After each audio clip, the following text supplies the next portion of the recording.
నమస్తే రజ గారు. నమస్కారం అండి. రజ గారు, మనం చాలా టాపిక్స్ మాట్లాడుకున్నాం వారికోస్ వెయిన్స్ కి సంబంధించి. Yeah. అయితే ఆర్ఎల్ఎస్ అంటే ఏంటండి అసలు? దీనికి ట్రీట్మెంట్ చాలా బాగుందని విన్నా కానీ ముందు అసలు ఆర్ఎల్ఎస్ గురించి తెలుసుకోవాలనిపించింది నాకు.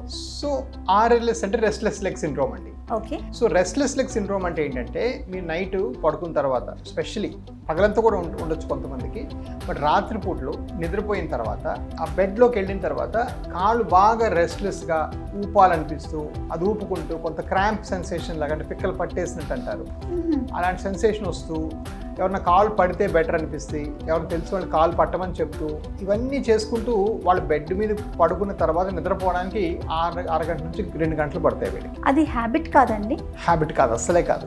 It's a problem, it's a medical problem. So ఈ medical problem of restless leg సిండ్రోమ్కి చాలా కారణాలు ఉంటాయి.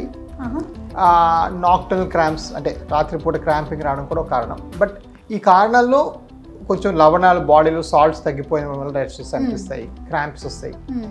బట్ మోస్ట్ కామన్గా 78% to 80%లో ఈ రెస్ట్లెస్ లెగ్ సిండ్రోమ్కి వారికోస్ వెయిన్స్ కారణం. వారికోస్ వెయిన్స్ దానికి కారణం కాళ్ళు రెస్ట్లెస్గా మూవ్ చేయడం కారణం వారికోస్ వెయిన్స్. అయితే కొంతమంది ఇలా కూర్చున్నప్పుడు కూడా ఆటోమేటిక్గా కాళ్ళు ఊపేస్తూ ఉంటారు. పడుకున్నప్పుడు ఊపుతారు, మీరు అన్నట్లుగా కూర్చున్నప్పుడు కూడా కాళ్ళు మూవ్ చేస్తూనే ఉంటారు. జనరల్గా అలా ఊపకూడదని ఏదో పెద్దవాళ్ళు చెప్పారు కానీ బట్ అది ఒక సిండ్రోమే అంటారు. సో సిండ్రోమే, దానికి చాలా కారణాలు ఉంటాయి. అఫ్ కోర్స్ కొంత హ్యాబిచువల్, కొంతమందికి స్ట్రెస్ అంటే మన బాడీలో పడే స్ట్రెస్ని అది వదిలేసుకునే ఒక మార్గం అనమాట. స్ట్రెస్ లీవింగ్ లాగా ఇలా ఊపుతారు కొంతమంది అలా. బట్ వెరీ ఆఫన్ ఈ రెస్ట్లెస్నెస్, ఈ కాళ్ళలో రెస్ట్లెస్ రాత్రిపూట వచ్చి దాంతో క్రాంప్స్ ఏర్పడి నిద్ర పట్టకపోవడం అనేది మాత్రం 99% వారికోస్ వెయిన్స్, చాలా ఫ్రీక్వెంట్గా varicose. So it's a very common condition. So మనం అంటాం అనమాట, కామన్గా ఉన్న అపోహ ఏంటంటే ఈ బయటికి వెయిన్స్ కనబడితేనే వారికోస్, కాకపోతే కాదండి. అలా కాదండి, అసలు కానే కాదు. ఇన్ఫ్యాక్ట్ ఇండియాలో ఈ బయటికి వెయిన్స్ కనబడడం అనేది చాలా తక్కువ, 30%లోనే కనబడతాయి. వేరే అవర్ స్కిన్, మనం వేసుకునే పొడుగు దుస్తులు, ఫస్ట్ ఆఫ్ ఆల్ మన కాళ్ళని ఎంతసేపు చూసుకుంటాం రోజుకి. సో మనం వేసుకునే బట్టలు కూడా లాంగిష్ క్లోత్స్ వేసుకుంటాం. మన కలర్ కూడా డార్కిష్ కలర్, బ్రౌనిష్ గా ఉంటుంది. సో మనకు అంత ఈజీగా ఈ పచ్చనలు కనిపించవు. సో ఇవన్నీ కారణాలు. అఫ్ కోర్స్ చాలా మటుకు నెగ్లెక్ట్ కూడా లేండి. ఏంటంటే ఉంటే ఉందిలే, నరం కనిపిస్తే ఏమైంది కూడా చాలా మంది నెగ్లెక్ట్ చేస్తారు. బట్ ఇవన్నీ కారణాలు అనమాట. అయితే సిమ్టమ్స్ ఏ విధంగా ఉంటాయండి? కాళ్ళు ఊపటం ఒక్కటేనా? కాళ్ళు ఊపిన దాన్ని బట్టి మనం వారికోస్ వెయిన్స్ అనుకోవచ్చు అని అనుకుంటున్నాం. ఇంకా సిమ్టమ్స్ ఏ విధంగా కనిపిస్తాయి మనకి? సిమ్టమ్స్ వేరేవి కూడా ఇంపార్టెంట్. క్రాంప్స్ అంటే కాళ్ళంతా పిక్కలు పట్టేయటం, తొడలు పట్టేయటం, పడుకున్నాక కనీసం గంట వరకు నిద్ర పట్టకపోవడం ఈ రెస్ట్లెస్నెస్ వల్ల. అలా కాళ్ళు టిపికల్ సిమ్టమ్ అంటే ఎవరన్నా కాళ్ళు పడితే రిలీఫ్ వస్తుంది అంటారే, అది almost always vascular. Varicose veins అలా వస్తాయి. ఎందుకంటే లేకపోతే ఎందుకు రావాలి నొప్పులు? సో చాలా మంది ఏంటంటే వేడి చేసినా కూడా నొప్పులు అనుకుంటారు, బట్ అవి వీటి వల్లే. కొంత రేర్గా అంటే ఎక్స్ట్రీమ్లీ హాట్ వెదర్ ఉన్నప్పుడు డిహైడ్రేషన్ అంటే వాటర్, సోడియం వెళ్ళిపోతే కూడా పీకుతాయి కాళ్ళు, నో డౌట్. బట్ అది ఎన్ని రోజులు అండి? నెలకి, సంవత్సరానికి 2 నెలలు ఎంత? బట్ సంవత్సరం అంతా మీకు కాళ్ళు క్రాంపింగ్ నైట్ టైం ఉంటే మోస్ట్ లైక్లీ ఇదనమాట. బట్ ఇక్కడ పాయింట్ ఏంటంటే ఇవన్నీ వినటానికి సొంపుగా ఉంటాయి, there are good things. But ఇక్కడ పాయింట్ అంటే ఎర్లీగా కాళ్ళలో సిమ్టమ్ ఉంటే మనం దానికి అటెన్షన్ తీసుకున్నామా లేదా అనేది most important take home message. And ఆ మెసేజ్ మనం ఎప్పుడు తెలుసుకుంటేనే అప్పుడు మనం తొందరగా వీటిని ట్రీట్ చేయగలుగుతాం. సో ఒక నెల 10 రోజులు కొంచెం కాళ్ళు క్రాంప్స్ వస్తే పాపం మునిగిపోదు. At the same time you get best response, you treat it as early as possible. Correct, అంతేనండి. అంతే. తర్వాత స్టాకింగ్స్ అన్ని వేసుకుంటూ ఉంటాం, అవి ఎంతవరకు యూస్ అవుతాయి? ఈ స్టాకింగ్స్ అంటే ఏంటి? ఈ స్టాకింగ్స్ అంటే ఏంటంటే ఒక మెడికేటెడ్ గార్మెంట్. అంటే ఏంటంటే ఒక రకమైన సాక్స్, దానికి కొంత ప్రెషర్ లోపల ఏర్పరిచి పెడతారు.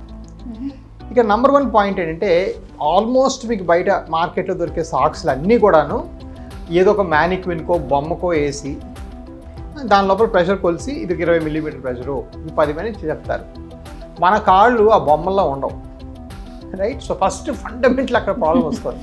అన్లెస్ ఈ స్టాకింగ్స్ మీకు టైలర్ చేసి ఒక టైలర్ మీకు కుడితే తప్ప 90% మందికి మీ కరెక్ట్ సైజ్ స్టాకింగ్ దొరకదు. ఫస్ట్ పాయింట్ ఇది, సింపుల్ స్పీకింగ్. సో ఇప్పుడు ఫర్ ఎగ్జాంపుల్ యూఎస్లో మీకు స్టాకింగ్ కావాలంటే మీరు వెబ్సైట్లోకి వెళ్ళి 3 దగ్గరలు మీ కాల్ కొలత ఇవ్వాలి. ఇచ్చినాక వాడు ప్రాసెస్లో పెట్టి కొలిచిస్తాడు. ఇక్కడ ఇండియాలో అంటే అమ్మేస్తూ ఉంటాం సాక్స్లు, ఇది వేసుకో అవి వేసుకో, కొంతమంది ఏమో మా ఆయన సాక్స్లు ఆవిడ వేసేసుకోవడం అలా.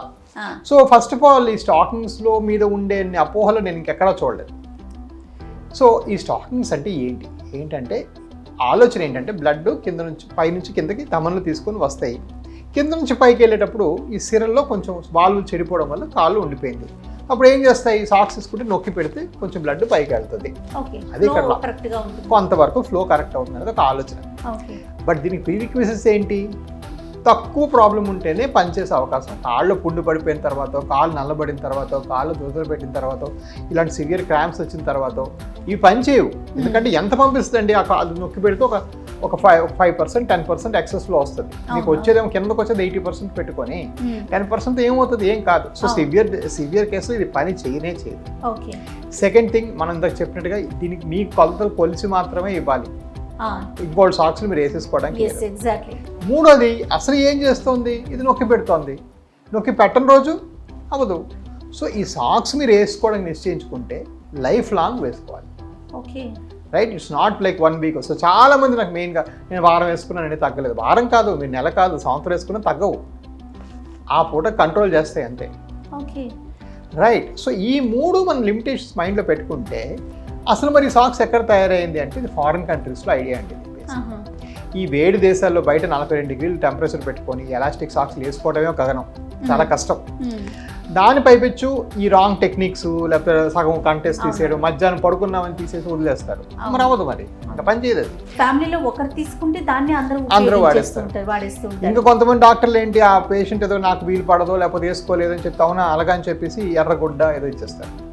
అదో తుంటిగుడ్లా ఉంటుంది, లేకపోతే కొంత క్రేప్ బ్యాండేజ్లు ఉంటాయి, అవి అసలు ఇంకా యూస్లెస్. కంప్లీట్ క్రేప్ బ్యాండేజ్ అసలు వేరే కోసం కట్టడం వల్ల కంప్లీట్లీ యూస్లెస్. సో ఇవన్నీ మనం మైండ్లో పెట్టుకొని డిసైడ్ చేయాలి. సో ఇప్పుడు మా వ్యవస్థలు అనుకోండి, నేను అడిగి సరే మీకు వెయిన్స్ వచ్చాయి, ఎర్లియా లేట్ అది వేరే డిస్కషన్. సెకండ్ థింగ్ మనం ఆల్సో పరిగణన తీసుకోవాల్సింది, మీరు ఏం వృత్తి చేస్తారు.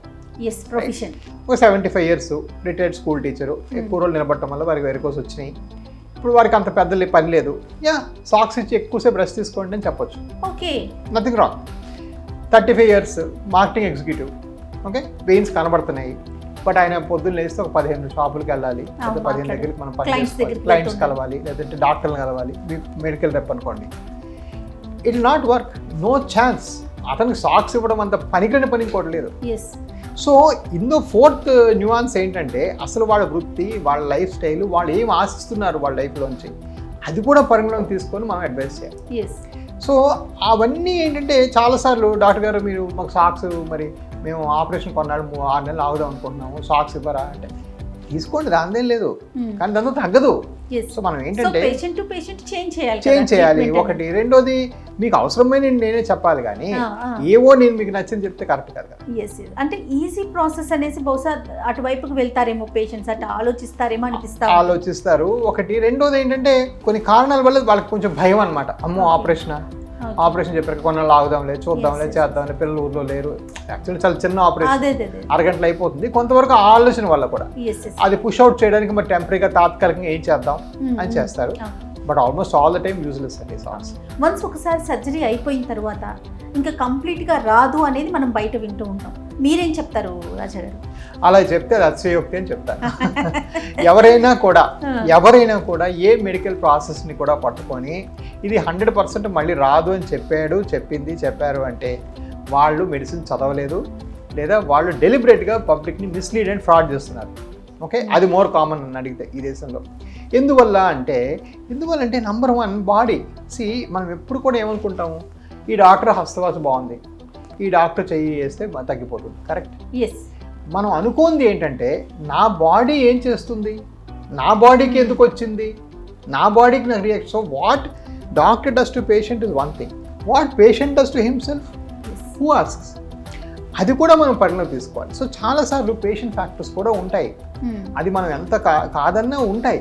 ఫర్ ఎగ్జాంపుల్, 2 షుగర్ వాళ్ళు ఉంటారు, ఇద్దరికి లడ్డు తినదని చెప్తాం, ఇద్దరు లడ్డు తింటారు, వాళ్ళకి 200 అవుతుంది షుగర్, వాళ్ళకి 400 అవుతుంది. మరి 400 ఎందుకు అయిందంటే వాడి తత్వం అది.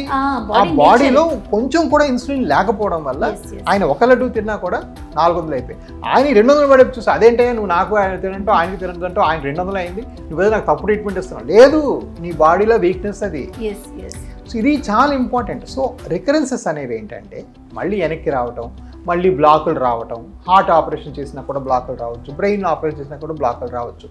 ఈ రోజు ఇప్పుడు మనం ఎంఎన్జే క్యాన్సర్ మన ఇండో అమెరికన్ క్యాన్సర్ హాస్పిటల్కి వెళ్తున్న ఓపీలో 2 ఏళ్ళతో 50% మంది ఉండరు, వెళ్ళరు, ఉండరు. సో ఇవన్నీ ఎందువల్ల అవుతున్నాయి అంటే there is a point at which body కూడా రియాక్షన్ ఇస్తుంది. మీకే వెరికోస్ ఎందుకు వచ్చాయి, ఇంకోటికి ఎందుకు రాలేదు అంటే తప్పు ఉంది కూడా, బాడీకి తప్పు ఉంది. సో ఇవి ప్రొసీజర్స్కి 95-98%, మా భాషలో చాలా అద్భుతం, 98% సక్సెస్ డాక్టర్ గొప్పతనం. మీ భాషలో చూసామనుకోండి, పేషెంట్ భాషలో ఇద్దరికి మళ్ళీ వస్తున్నాయి అనమాట. అదే ఆలోచిస్తాం. సో అది దానికి అవేర్నెస్ ఉండి దాని మీద తెలుసుకుని దాని మీద తొందరగా అర్థం చేసుకుంటే మీరు ఇంకా ఈజియర్. బట్ నేను నీకు 2% మళ్ళీ వస్తుందని ప్రతి పేషెంట్ చెప్తూనే ఇంకో మాట కూడా అంటాను, నువ్వే నా తమ్ముడో అన్నో బ్రదరో సిస్టరో ఆంటీ ఇదే ఆపరేషన్ చేస్తాం, రైట్? 2% వస్తుంది, ఫైన్. బట్ 2024 ఉన్న బెస్ట్ ఆపరేషన్ చేసుకోవడం వరకే నీ బాధ్యత. వస్తుంది రాదనేది ఏముంది, 98% రాదు, 2% వస్తుంది మరి. సో అదేంటంటే అది wrong way of guiding people, patients. కొంతమంది అంటే అది ప్రాక్టీస్ సరిగ్గా లేని వాళ్ళు ఎక్కువ పేషెంట్ చూడడం వల్ల నాకు అందరికి వస్తే 100% ఏం ఉండదు. 100% గ్యారంటీ ఉన్న జబ్బు లేదు, డాక్టరు లేడు, హాస్పిటల్ లేదు. అది నేను రాసి నొక్కి వక్కాలని చెప్పగలను. వీటిలో స్టేజెస్ ఉంటాయా డాక్టర్ గారు? అంటే పలానా స్టేజ్కి వస్తే మనకి కొంచెం అంటే ఆ పర్సంటేజ్ అనేది పెరుగుతుంది, క్యూరబిలిటీ అనేది పెరుగుతుంది అని అనడానికి స్టేజెస్ ఉంటాయి కదా? అబ్సల్యూట్లీ. సో స్టేజెస్ పరంగా చూసుకున్నామంటే ఫస్ట్ 2 స్టేజ్లో వెయిన్స్ కనబడతాయి. 3rd స్టేజ్లో వచ్చేటప్పటికి వెయిన్స్తో పాటు మనం కనుకుంటే cramping, restlessness is 3rd stage. Yeah, 4th స్టేజ్లో కాలు రంగు మారిపోతుంది, ఆ చర్మం ఏంటంటే దాని తత్వాన్ని కోల్పోయి బ్లాకిష్గా తయారవుతుంది. 5వ స్టేజ్లో చిన్న రకం పుండు పట్టడం, 6వ స్టేజ్లో పెద్ద పుండే గ్యాంగ్రీన్ అవ్వడం. ఓకే, ఇవన్నీ కూడా stages wise. So stages wise చూసుకున్నామంటే 1, 2, 3 స్టేజ్ ట్రీట్మెంట్ చేస్తే 98% మన సక్సెస్. ఓకే, 4th స్టేజ్లో చేసామనుకోండి సక్సెస్ అవుతుంది బాగా, కానీ రంగు మళ్ళీ వెనక్కి రావడానికి 2 ఏళ్ళు పడుతుంది, బ్లాక్ అయిపోయిన రంగు. 5th and 6th స్టేజ్లో మనం చేసామనుకోండి మన సక్సెస్ 85%. అంత ఒక పర్సన్కే, ఒక డాక్టర్కే మళ్ళీ చెప్తున్నాను.